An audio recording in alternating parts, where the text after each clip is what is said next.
Welcome to Truth Behind Travel podcast. I'm Dolores Semeraro, and this is my weekly show where tourism, travel, and hospitality industry professionals meet to discuss and share marketing strategies as they reshape the future of travel.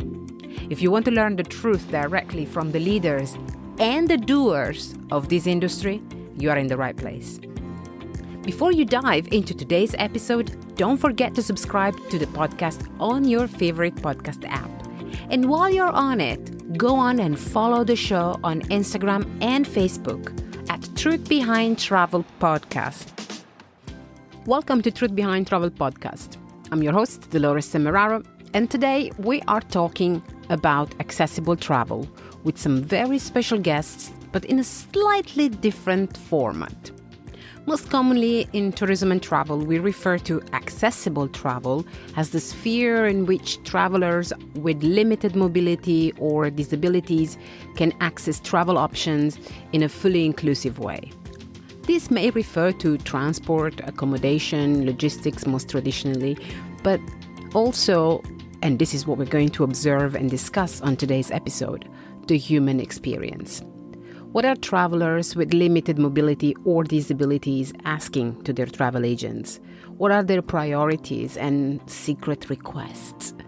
And on the other hand, how do travel agents handle accessible travel requests? Do they have all the tools and access to relevant information so that they can design travel experiences for disabled travelers and it doesn't have to be a mission impossible? I wanted to have first-hand direct testimonials and insights on today's podcast episode, so I called in those operators who are not only well experienced at booking accessible travel holidays for their clients, but they do it from the heart. Because, quote, to travel has to be for everybody. It has to be accessible and inclusive, and our industry has a duty to make it so. Who did I quote? One of my podcast guests, of course. And today, you will hear it directly from her. Today, we will hear the story and the experiences in accessible travel from Ali Parker, personal travel consultant with Travel Counsellors, a global award-winning travel professional network. Ali has more than 20 years of experiences in making holidays and travel accessible and inclusive for all. And she's ever passionate on how to create holidays that really meet the needs of travelers, even with the most complex access and mobility requirements. Ali is going to take us on a journey to when accessible travel was not even a thing, to a world today where traveling on a wheelchair is not a privilege, but a right. While with Ali, we're going to talk about accessible travel across the most in-demand and well-connected destinations. For today's episode, I also wanted to bring in another point of view from the industry.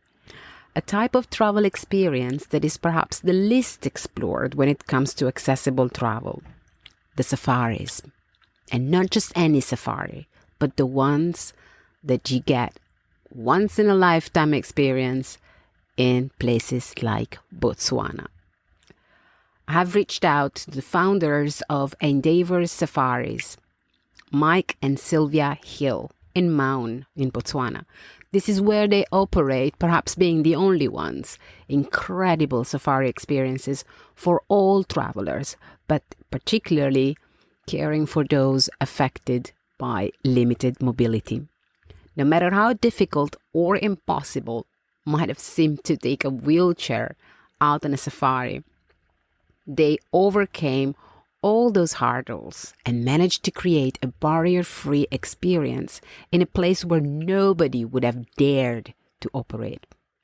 I'm very excited to hear their stories, to learn from them, to be inspired by their courage and vision.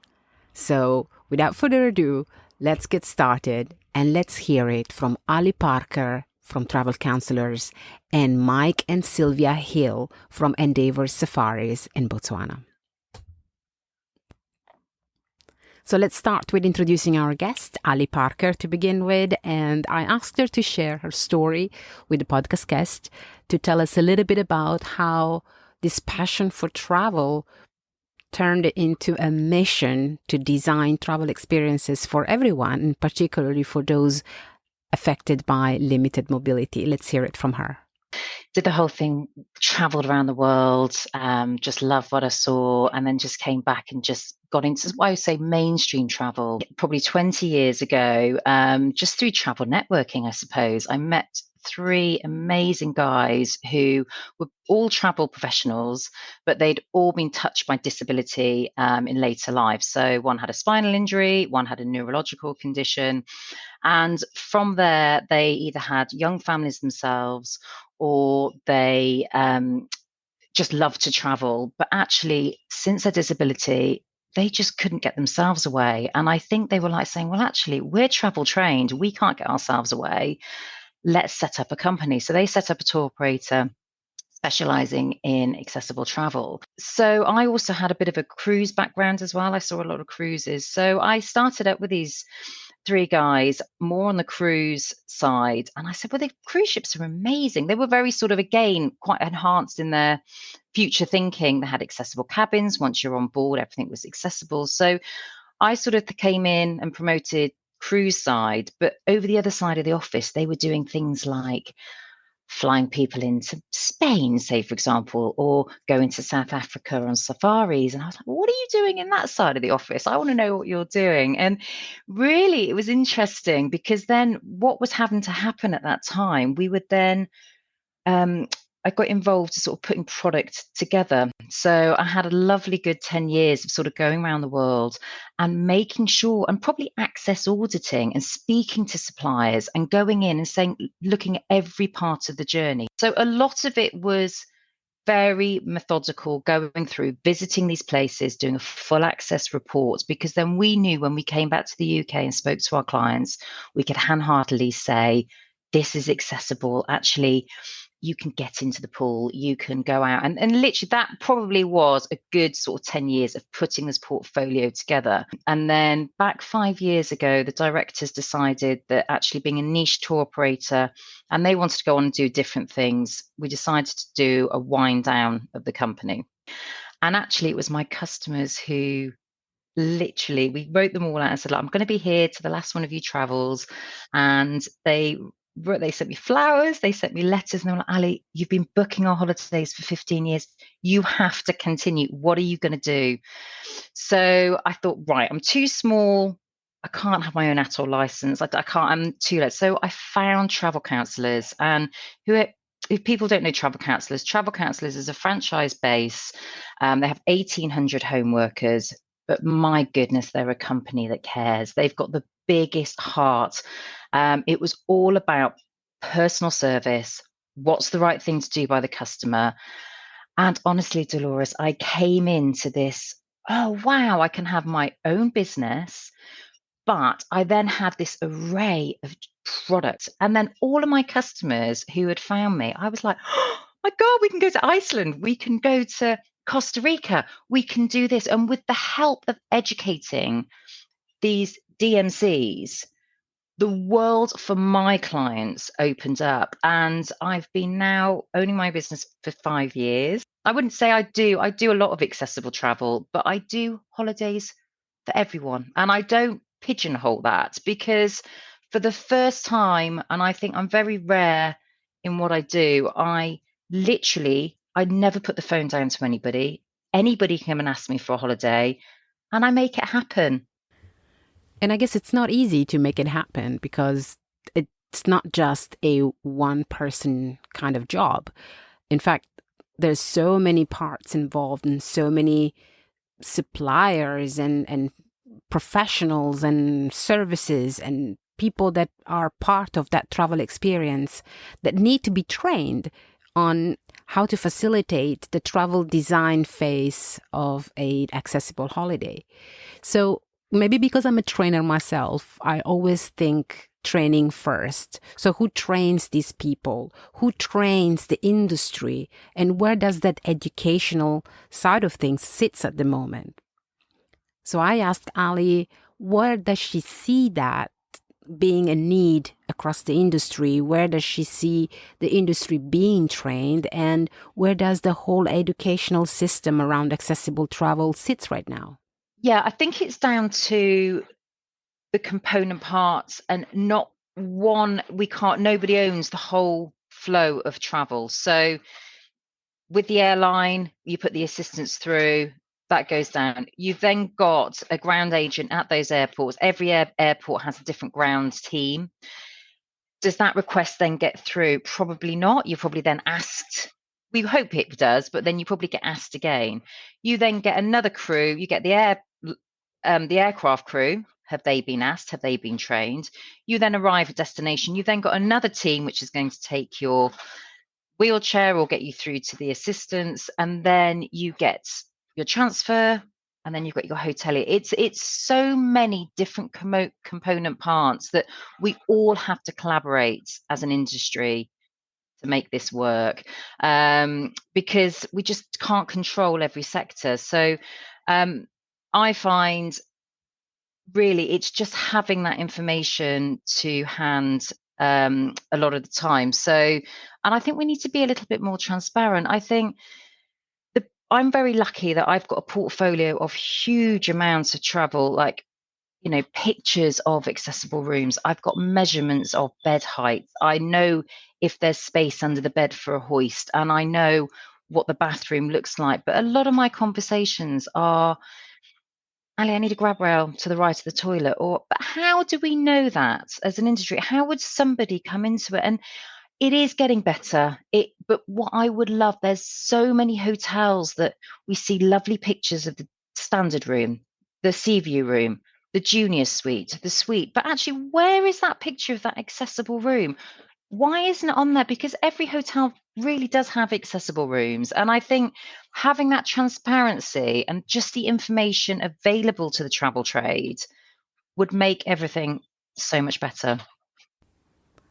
As we said before, it doesn't have to be a mission possible for a travel agent to book a holiday for travelers with limited mobilities or disabilities. And when that process doesn't come easy and has a lot of obstacles and challenges, when you feel that as a travel agent, you're not supported by the industry that you so much love and you're passionate, you're working into an ecosystem that is made of many, many different components, that lack of support affects the ultimate outcome of the travel design and the travel experience of a holiday for a disabled traveler. So these are challenges that everyday travel agents that work in the accessible travel sphere have to overcome. And I wanted to know how to operate accessible travel safaris in perhaps one of the most challenging environments. So I asked this question to Mike and Silvia at Endeavour Safari. Where do you see the industry lack of support when it comes to accessible travel? And this is what they told me. There wasn't a huge amount of local support in the beginning. I think people didn't really think it was possible, and they questioned a little bit, why we'd be doing that. I think we believed a lot in what we could do.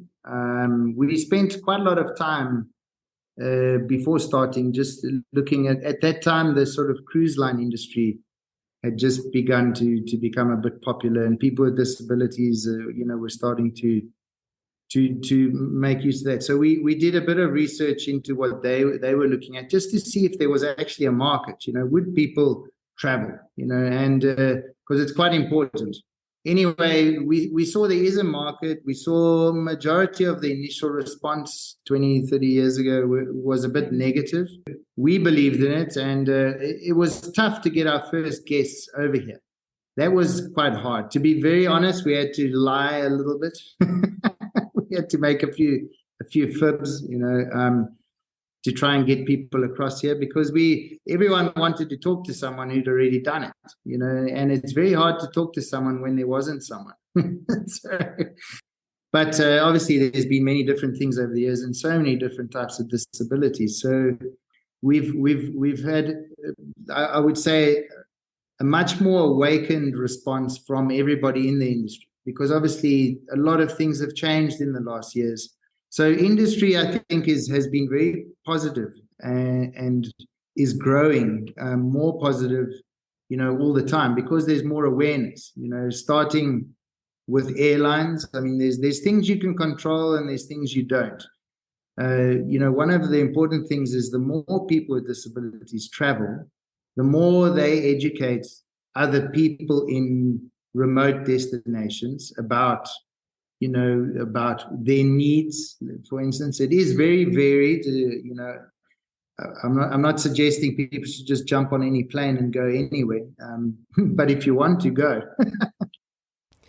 And so many components, so many people are involved in the completion, in the creation of that travel experience. The supply chain is crucial, and the fact that everyone along the supply chain is equally prepared and equally delivers the holiday experience in whatever it is that they're responsible of, it's crucial to the final outcome, because if you invest so much into, for example, ensuring a fantastic accommodation for an accessible travel holiday design, and then along the way, perhaps someone in the transport segment fails to deliver or fails to be ready, or is not ready enough, it's not prepared enough, that really affects the overall experience. It makes the traveler go from wow to And so when that supply chain factor is so important,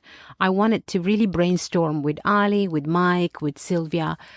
What do they do to ensure that the supply chain is equally prepared along the travel journey, the travel experiences that they design? And starting with Ali, she was telling me how important it is to put everything in writing. And I was thinking, how can you do that if you have so many people you work with at so many different levels? And it was very interesting to hear from her that the quality of the deliver really depends on how detailed and how much you go deep into details when it comes to travel design. Absolutely. And, and I think also that is where people get scared as well, because they go, what happens if that goes wrong? And it'll be so different if you and I didn't get a sea view room, but if you didn't get an accessible room and you can't get into the bathroom, that is really, really tricky. And I think it's years of relationship building. And I think there is so much out there. I see such a positive, but it's getting that information. A lot of the places now, I would say a lot of my bookings, they want equipment hired in. So that may be like a shower chair or something, maybe a wheelchair, that sort of helps. And then it's just working with the hoteliers that guarantee the accessible rooms. And I think this is the biggest thing I can't work with. If I go to a hotel and say, Ali, it's on request. No way. It can't be on request. It has to be guaranteed. But if you are a hotel and you've got 6 accessible rooms, guarantee them. It's not a problem at all. And I think everything has to be put in writing. I probably work a little bit more backwards, if that makes sense. So I will always make sure that the accommodation is booked and guaranteed, and I will always have that in writing. I then will make sure I will then book the flights. I will then put the transport together.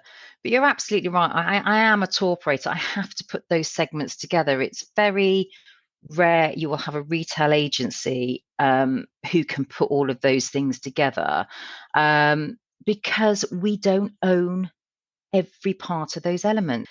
There shouldn't be a divide, and I think, and it should be made much, much easier.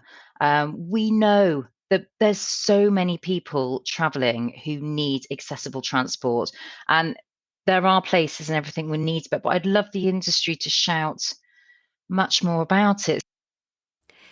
And imagine a supply chain that doesn't come with all the privilege of a well-connected destination, perhaps an urban environment, a proper office, connectivity, but instead a supply chain of operators that work in very remote locations and have very limited connectivity.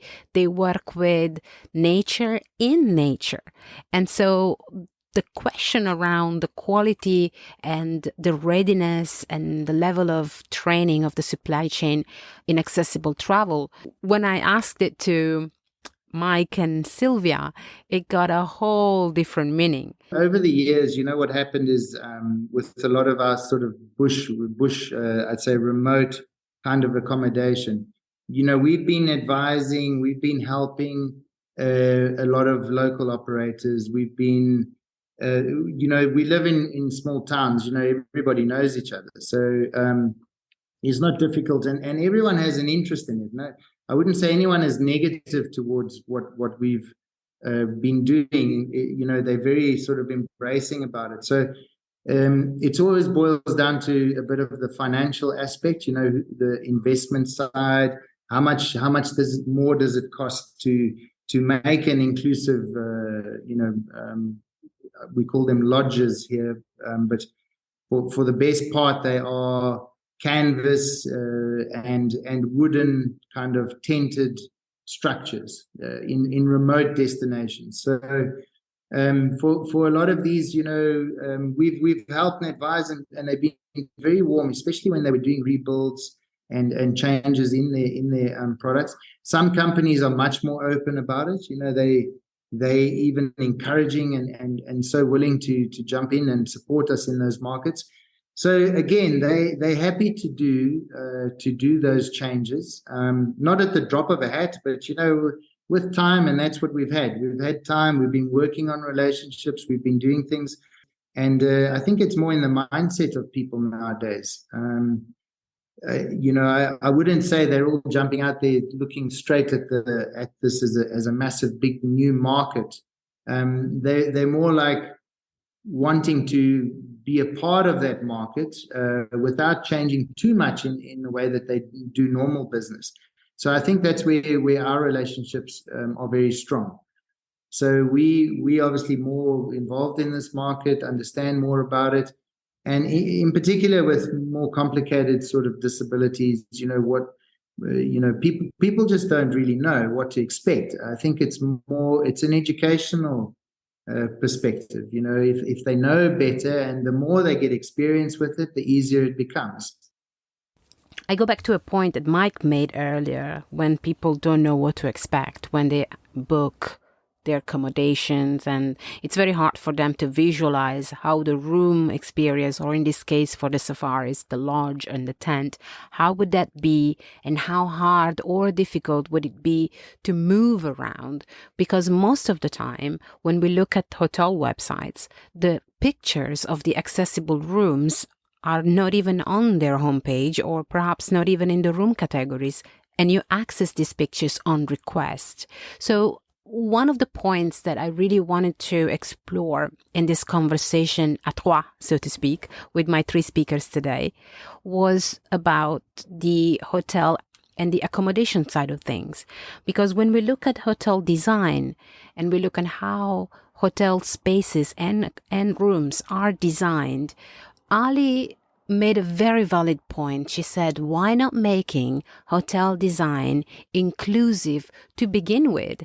And funny enough, without even knowing that Ali said that, Mike, on the other hand, also shared the same concern, saying that why don't we build accessible travel and inclusivity within the design of those lodges and these beautiful tented safari experiences that one can experience in Botswana, for example. So how can we make hotel rooms more accessible without compromising the look and feel, which is quite possibly what a lot of the hoteliers are concerned about? And how do we merge these two things so that the travel experience within the accommodation side of things in the facilities becomes more inclusive? I think you're right. I think there's a real mix to it. I think you'll have the proactive hoteliers going, wow, actually, we've got people staying with us anyway. Let's make their life easier. But I think you're absolutely right. I think they don't understand it. They're very scared of it. And absolutely, yes. I mean, I think even look at the lovely luxurious hotels we're seeing now. Gone are the days are a baths luxurious. It's now about the rain showers, the walk-in showers. Absolutely brilliant. It's all about the suite size being that square meterage because that's what we're selling more of. But actually, they're all really accessible.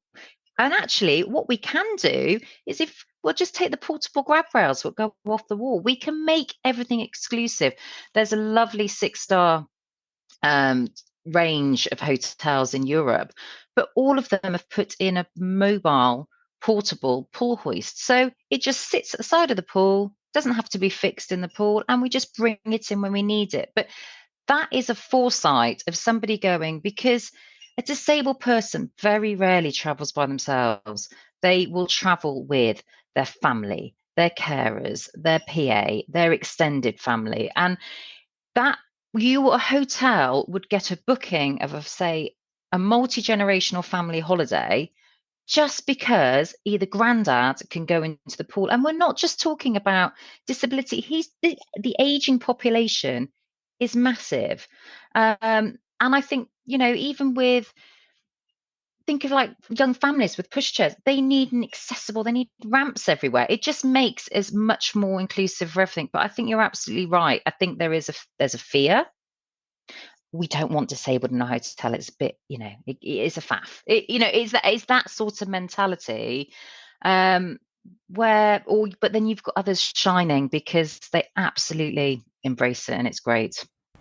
And this is one of the many things that perhaps I learned during these interviews with my podcast guest today. Travelers with limited mobility almost never travel alone. So they always travel with their extended family, in a small group, with their carers. So the booking of a so-called accessible travel category is never around that one person that books the accommodation, the travel experience, and the holiday per se. But it's quite often a group booking. So the next question to my podcast guest came actually kind of natural, whether the volume around accessible travel was or is just enough to justify the investment and the costs that come with adapting and adjusting or building, to begin with, a more inclusive and accessible travel facilities. And this is where Silvia from Endeavour Safaris shared her experience and how she handles group booking when it comes to travelers with limited mobilities.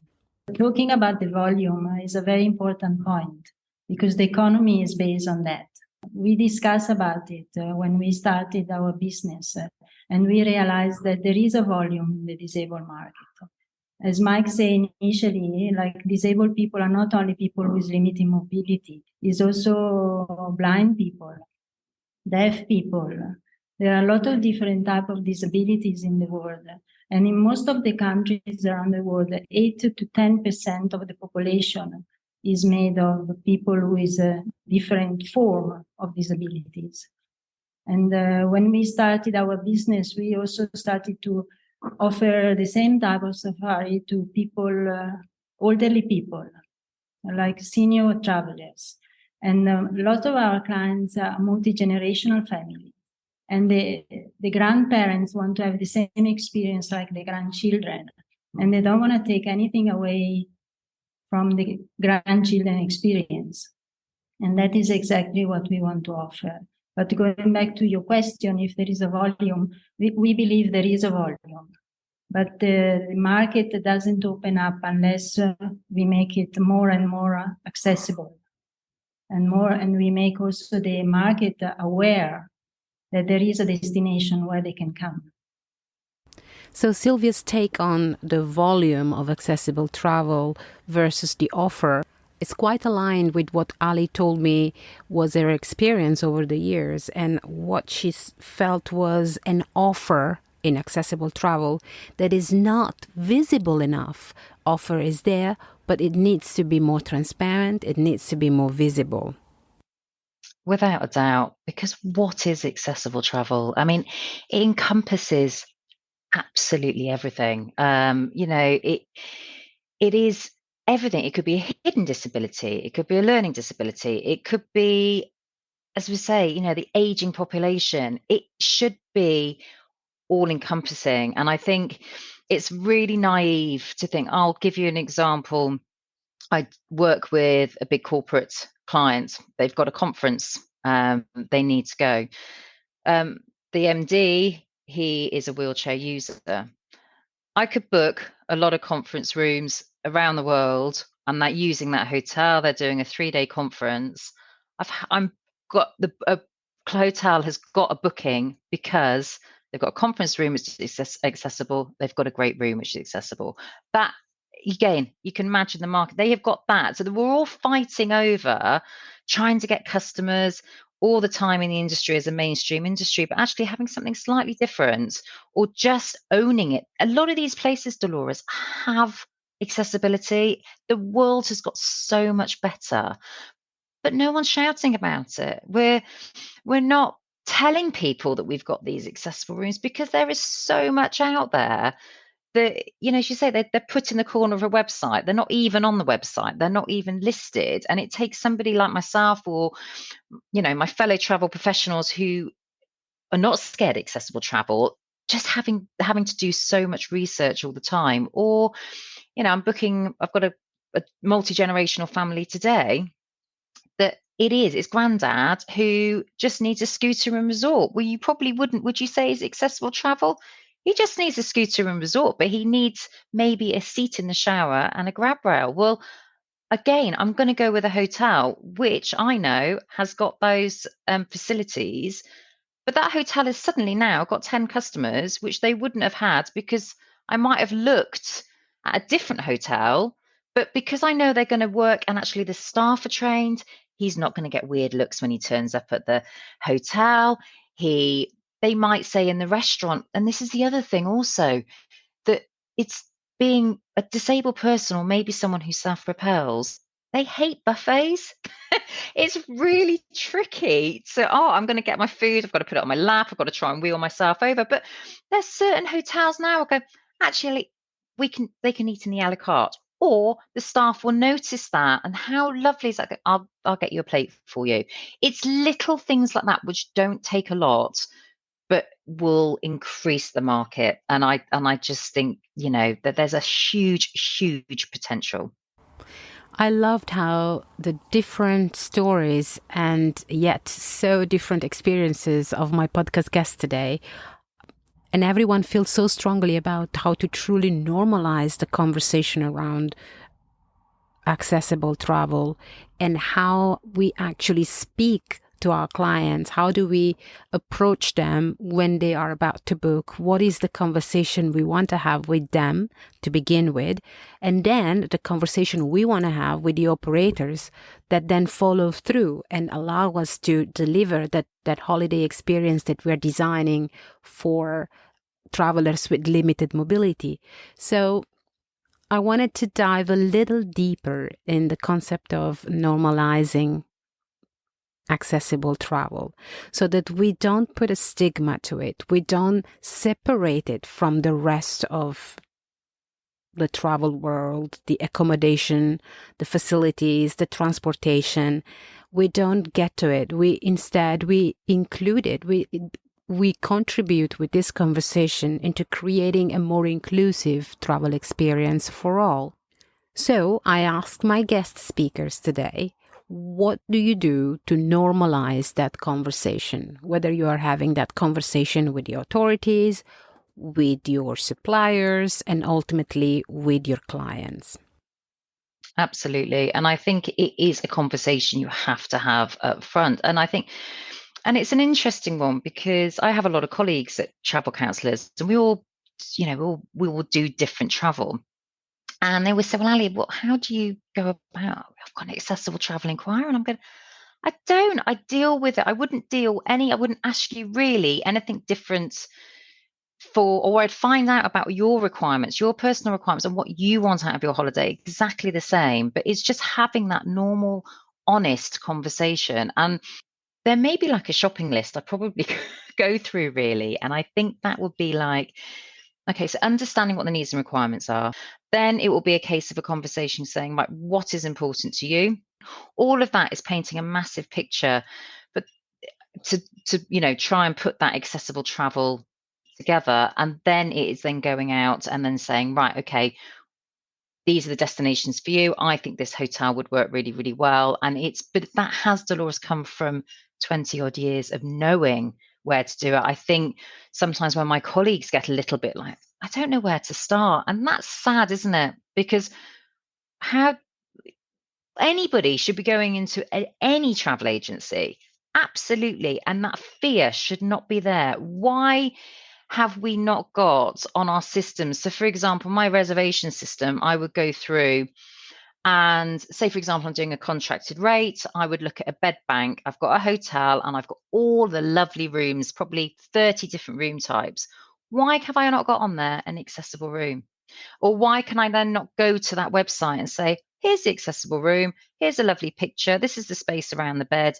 Everybody just needs to be a little bit more transparent, because it's going to allow us all to book travel normally. And that's not what's happening at the moment. It's taking somebody like myself or amazing hoteliers or DMCs around the world who do understand it to get that information. But it does take, the accessible travel journey does take a bit longer than a mainstream booking, for sure. And what about the authorities? What about the relationship that local operators, private operators in that sense, have with public organizations or offices, institutions that have an impact on the way they operate and the way they run their businesses on a day-to-day basis? As far as government institutions go and tourism bodies, I think there's still a long way.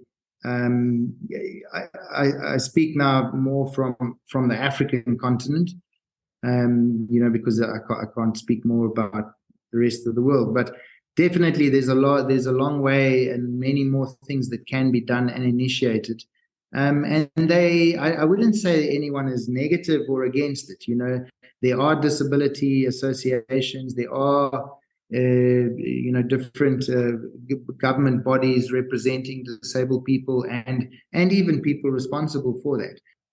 Our dream would be to see more people in local destinations employed and trained in tourism, people with disabilities. That's something that we've always aspired to manage and to be able to do. And it continues to be one of our bigger dreams. We hope to be able to do some of that. And I think the more that people with disabilities become independent, the more that they earn their own money, the bigger their voice will be. But anyway, we believe there's a huge possibility of growth still here and throughout the world. If you take any local tourism operation anywhere in the world, there's a local disability population.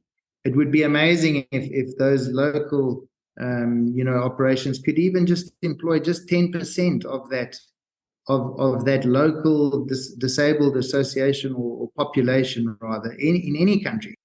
And here Mike really hit the spot, because in many cases, when we look at the offices, of the tourism boards and institutions and ministries, and you look at the tourism aspects of accessibility, inclusivity for travelers with limited mobility, would you find in that office someone on a wheelchair in charge of those aspects for that department? And I think it's a very valid point and something we all should reflect on when it comes to who is actually leading us and who is actually governing and deciding for the industry, so that the travel operators and the travel agents that work in the private sector don't have to struggle in designing travel experiences for disabled travelers. In a way, we've been talking throughout this podcast episode with our guests also from a business-to-business point of view. And I always wonder if there is something we're missing, if we haven't perhaps explored this subject deep enough. And so I went back to my podcast guest and I said, well, what is it that we're missing? What do you think we didn't talk about? And why do you think, in a way, that designing accessible travel is still a challenge for many operators? It has to come from an industry, and I think we need the standards of the industry. At the moment, I think we, as an industry, it has to come from ABTA, CAA, IATA. Somebody has to put these regulations in place. And what I mean by that is, I think we all do.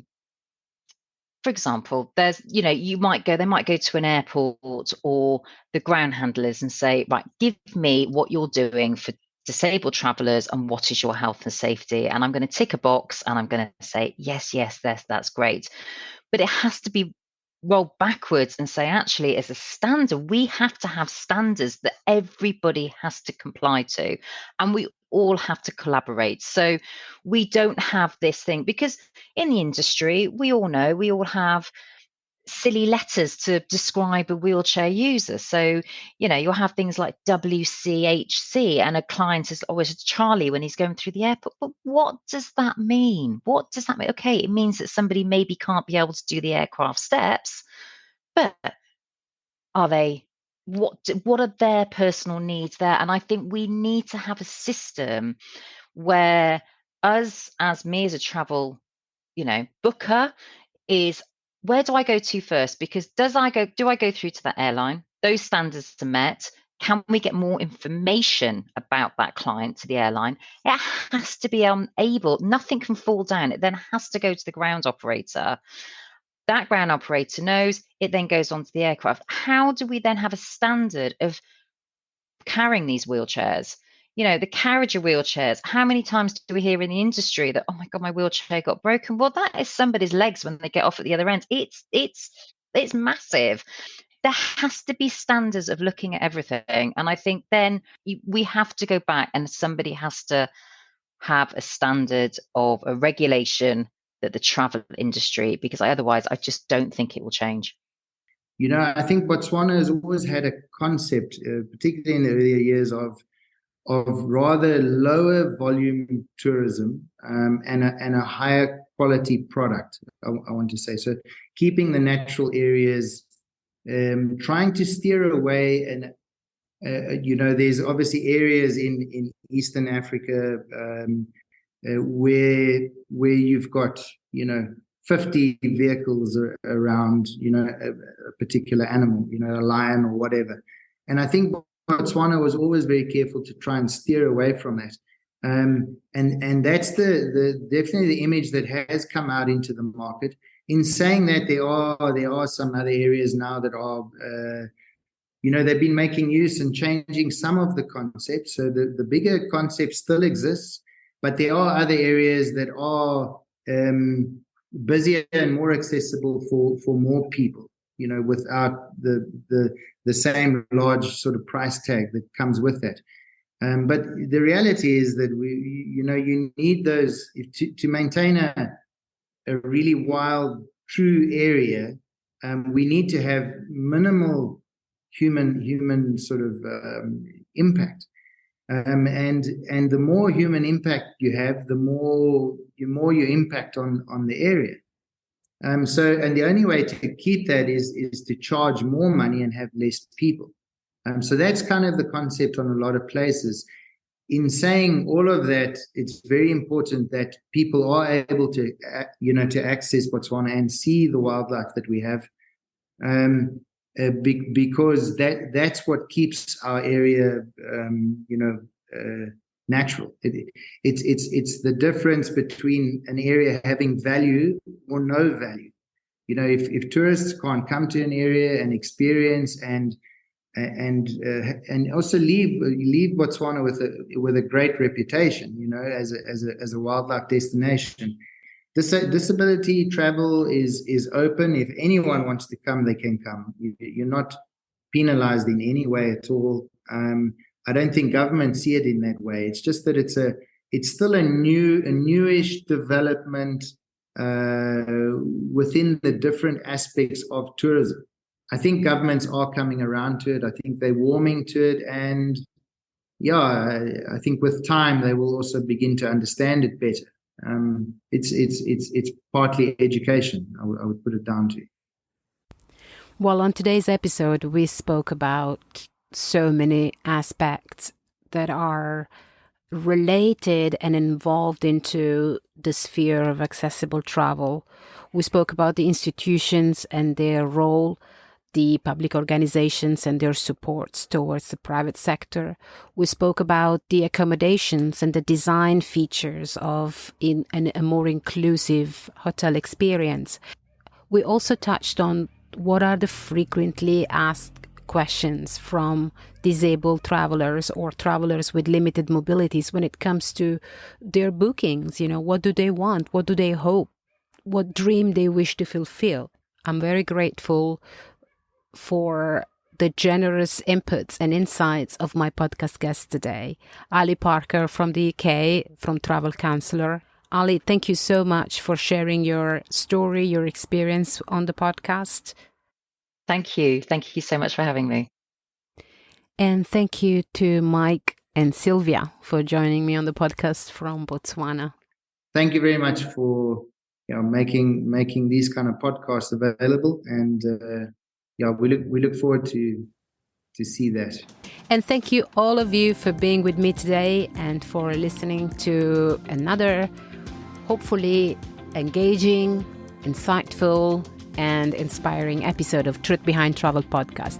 If you enjoyed this episode, please do share it across your network, whether you want to share it on a WhatsApp message, in your groups, whether you want to share it on social media, tag Truth Behind Travel. You'll find it on every podcast platform and on social media on Facebook, Instagram.